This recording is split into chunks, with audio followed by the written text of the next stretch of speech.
Recorded Books presents an unabridged recording of How to Read the Air by Dinaw Mengestu, narrated by Corey Allen and directed by Greta Cohn. The author opens with the following quote from The Duino Elegies by Rainer Maria Rilke. "You still don't understand? Throw the emptiness in your arms out into that space we breathe. Maybe birds will feel the air thinning as they fly deeper into themselves." And now, How to Read the Air. Part 1. Chapter 1.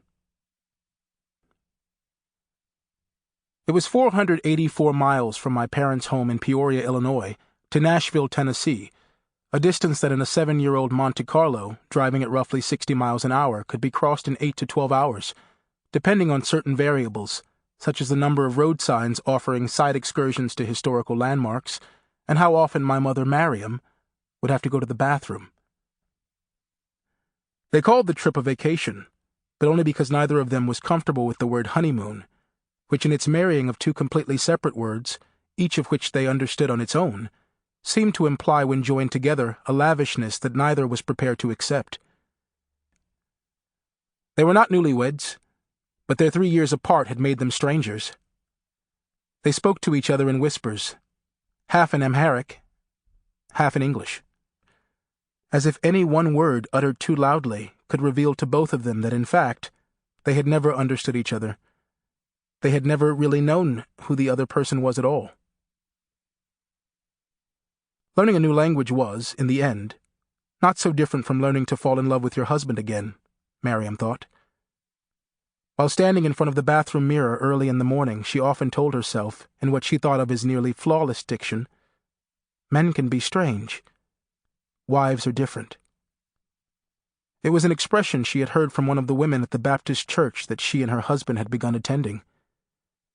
A group of women were standing in the parking lot after the sermon was over, and one of them had turned to Mariam and said, "Men can be so strange.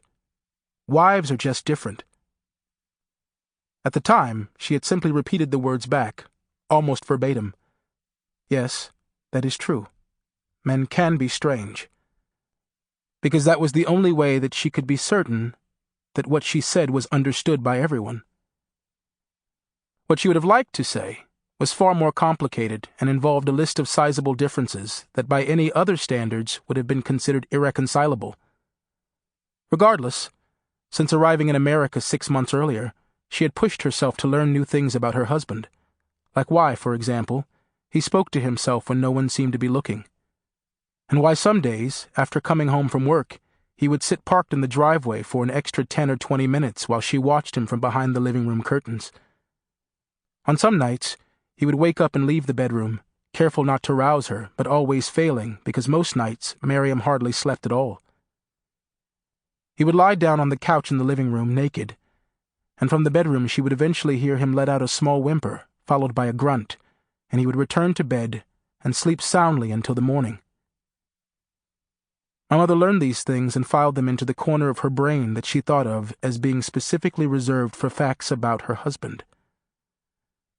And in just the same way, she pushed herself to try new words and form new sentences in English, because just as there was a space reserved for her husband, there was another for English, and another one for foreign foods, and another for the names of streets near her house.